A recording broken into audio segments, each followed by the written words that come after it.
time was had by all.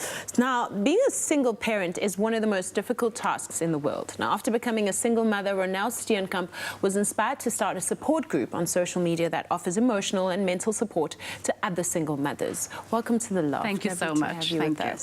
Now, I was raised by a single mother, and everybody knows the pressure that single mothers go through, the isolation, just the constant pressure to show up and to overcompensate even for issues that are happening in the home. Absolutely. And it's so amazing to know that there are such things like a support group for single mothers. Absolutely. But what prompted you to begin this support group? So when I first became a single mom at the age of 26, about 11 and odd years ago, I was looking for the support. So I come from a family who there isn't divorce, isn't the in thing, of course. So strong marriages, and I was just looking for that support. Where do I turn to? So I went through that isolation. I didn't really have the skills to actually deal with it. And then I thought to myself, okay, so if you can't find one, why not start one? Yeah. And that's how it started.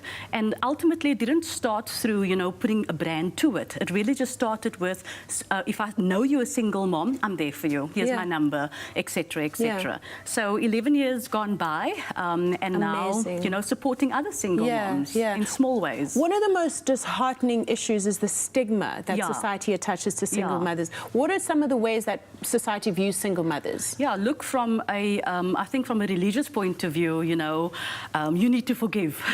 From a community point of view, you need to get married. So the single mom always feels like there's something missing, and they she's did something wrong to end up as a single mother. Absolutely. So we don't like to play the blame game. So what I personally stand for, it's no one's fault. The situation is here, and let's grow healthy families. And what I advocate for is that a single parent family is still a family. Absolutely. And so there doesn't, the narratives, there's fights and, the partners hate each other. It should not be like that. So I love to journey with younger single moms to get them to a point of saying, okay, we're adults now, and let's raise healthy families, even though it's not in a marriage nucleus. Now, I'm not of the belief that children who come from single-parent homes are a write-off or that they're less advantaged. I mean, absolutely. Mama, you made it. Exactly. But how can single mothers better support their children? I think it's very important to deal with yourself first. And so many people ask me, so is it empowerment or is it INpowerment? I say, no, it's empowerment. We can make up our own words, right? So empowerment really says you need to heal yourself before you can empower your kids, empower your family, community, etc. So one of the things that we stand for is get healing. Go through the mess, go through the pain, go through the ugliness, but get healing. And I think when you get that healing, healed people heal people as much as hurt people also hurt people. So that's the first step. Get healing. Wow. That is such a powerful message. It's such a powerful message. So when the mothers come to your support group, what are some of the processes you take them through? Look, it's very simple. So at our launch event, we had fantastic speakers, various speakers touching on child maintenance, touching on career as a single mother, money, etc. But ultimately, really, when I founded this, I was looking at, okay, so what did I miss? Number one, I missed the empowerment thing, so the healing part.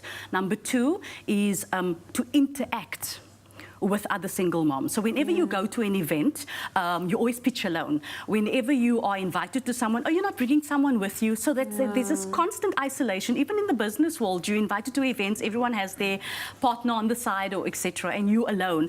But it's empowerment that's going to get you to a place to be okay alone. Until you're ready. What message do you have for any single mother who's out there and find themselves parenting alone and they never expected it? It just hit them upside the head and they are feeling so stressed and isolated right now? The first thing is, I don't think we'd have to go on the narrative of what past single mothers went through. Yeah. So if past single mothers' narrative is that there's problems with the dad, he doesn't do this, he doesn't do that, start with you and try to change that narrative for your family. Wow. That's one thing. And number two is that being a single mother is not a trap. It's not a career, failure. It's not an endless pit. It's not an endless pit. So don't allow the label of single motherhood to limit you. So if you have to take off that label, take it off and just say, okay, I, Ronelle, am fantastic and I'm going to go for whatever I need to go for. And then the third thing is that get into a circle of other single mothers. Hear their stories. More importantly, when you share your story, share the mistakes. And that's what we do at our one-on-one interactive sessions. Just to hear other people's stories is really such a big learning point. Yeah, that's really important. Yeah. And also, as you said that, I realized that as much as that is empowering and empowering, it also forces you to be vulnerable. Oh, absolutely. Right? And you need to open up to those mothers that you then meet. And that's why you need to go through the healing yourself as well. Yeah. Ronelle, you're doing strong families. You're doing such great work. Thank you, Bonnie. Thank you so much.